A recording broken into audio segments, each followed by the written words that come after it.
मैं कृत्रिमताओं से बचूं। आज कृत्रिमताएं बहुत हैं, औपचारिकताएं बहुत हैं, जीवन पूरा कृत्रिम हो गया है, जरा भी नेचुरल नहीं रहा है। नेचुरल तो उन क्षणों में रहता है जब थोड़े से हम अपने शरीर से भारी वारी हो जाते हैं और डॉक्टर सलाह देता है कि सुबह सुबह और किसी गार्डन में टहलो, तब जरा नेचुरल होकर के नेचर के निकट जाते हैं, बाकी तो नहीं जाते। बाकी तो हमने जंगल की सीनरी भी घर में ही लगा रखी है, जंगल में भी जाने, सीनरी में संतुष्ट हैं। कृत्रिमता के मायने सिर्फ इतना नहीं है कि मैंने जंगल में रहना बंद कर दिया और सीमेंट कंक्रीट में रहने लगा हूं। कृत्रिमता इतने अकेले से नहीं आती। हमारे अपने जीवन में जो कृत्रिमता आई है वो हमारी अपनी पराधीनता से आई है। आज हम अपने छोटे छोटे से कामों के लिए कितने डिपेंड हो गए हैं छोटी छोटी सी चीजों पर। कृत्रिमता वहां से आती है, औपचारिकता वहां से आती। हम होना चाहिए था स्वावलंबी। जो जितना स्वावलंबी है वो उतना नेचर के निकट है, और जो जितना दूसरे साधनों पर निर्भर है, परावलंबी है, पराश्रित है, वो उतना कृत्रिम जीवन जी रहा है। आज हमें कितनी चीजें चाहिए अपने जीवन के लिए, और उन सब चीजों के उपयोग में हम अपने जीवन की वास्तविकता को भुला बैठे हैं और आलसी हो गए हैं, अपनी चेतना को परिष्कृत नहीं कर पाते हैं। सब चीजें, सपोज करें कि हम समझने के लिए कि पहले बहुत सारी मेहनत करते थे और मेहनत करने से हमारा शरीर अपने आप स्वस्थ रहता था, हमारा मन भी प्रसन्न रहता था, क्योंकि अपनी मेहनत से जो चीज हम करते हैं उस चीज को आप अगर अपनी मेहनत से रोटी बनाओ तो उसका स्वाद अलग रहेगा, और अगर किसी आप होटल में जाकर के और चपाती खरीद के लाओ और उसने कैसे बनाई वो तो छोड़ो, लेकिन उन बनी हुई दूसरे की चपाती को खाओ तो वो आनंद नहीं आएगा, और अपने हाथ से बनाई होती तो। ये है कृत्रिमता। इस तरह इतने, आप जैसे संडे है तो वो मेट्रो सिटी है, मेट्रो सिटी में इतने लोगों को छोड़ दो, बाकी लोगों को सोचो आज वे वाकई संडे मनाएंगे, घर में खाना नहीं बनाएंगे, ये मतलब संडे। देखना आप, माने हम लोगों के ढंग क्या हो गए। हम काम नहीं करेंगे, काम चोरी करेंगे, मतलब आप संडे। जबकि होना तो ये चाहिए था कि आज तो अपने मन से सारी चीजें करेंगे, आज तो दूसरे पे डिपेंड नहीं रहेंगे, आज तो नौकर को भी कह देंगे कि जाओ भाई तुम आराम से अपने घर जाओ, आज तो हम सारा काम अपने हाथ से करेंगे। ऐसा नहीं, आज तो पुजारी जी से भी कह देंगे कि भाई आज तो मुझे दुकान नहीं जाना, इसलिए तुम द्रव्य धोके मत रखना, आज तो मैं अपने हाथ से धोऊंगा, आज तो श्री जी की पूजा भी मैं अपने हाथ से धूली द्रव्य से करूंगा, और आज तो मैं खाना भी अपने हाथ से हैंडल करूंगा, सारा दिन आज मैं देखूंगा कि मैं कितना कर सकता हूं।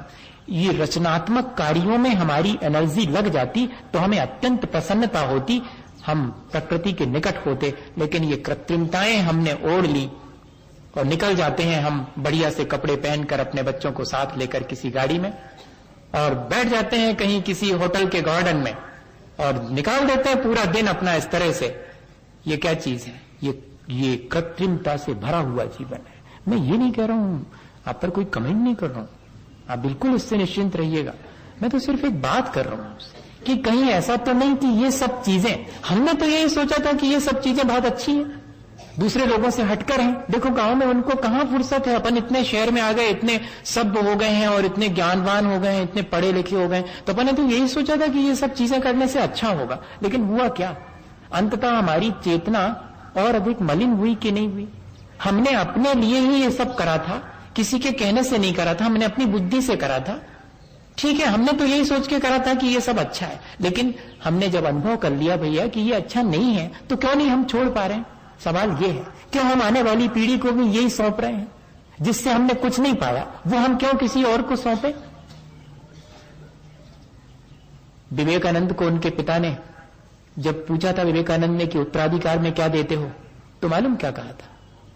उत्तराधिकार में मैंने कुछ तुम्हारे लिए जोड़ के नहीं रखा, तुम्हें स्वयं अपने पुरुषार्थ से जोड़ना हो तो जोड़ लेना, और सुनो मांगते हो तो वो संग टंगा है सामने दर्पण, उठा के लाओ।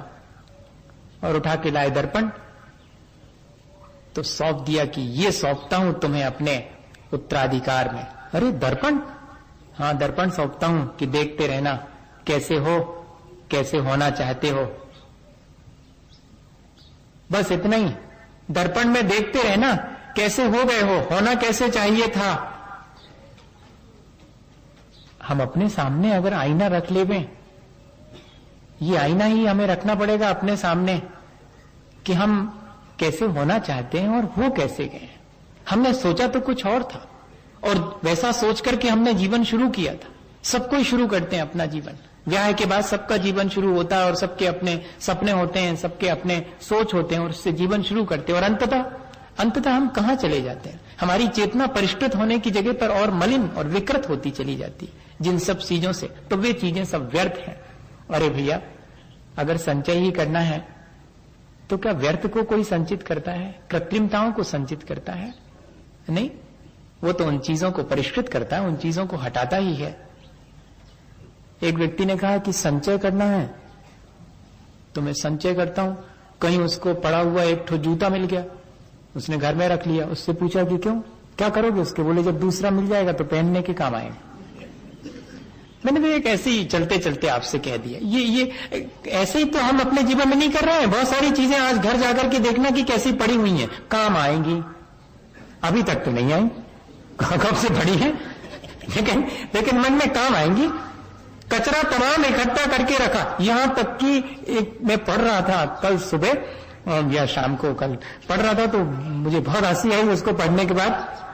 उसमें लिखा था कि संचय करने के नाम पर तो ऐसे हैं हम लोग, इतने होशियार हैं कि कोई ने गाली दी तो उसको भी अपने भीतर रखे रहते हैं। वो क्षमा भी मांग ले तो उसकी गाली अपने भीतर रखी रहती, कई दिन तक रखे रहती। अपन नहीं रखे रहते।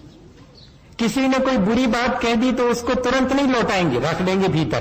तुमने हमसे ये बुरी बात कही थी, तुमने हमसे ये बुरी बात कही थी। 10 दिन बाद, 50 दिन बाद, तो जिंदगी भर रखे रहे। बताओ, ये कचरे ही रखने की स्टाइल नहीं है और क्या?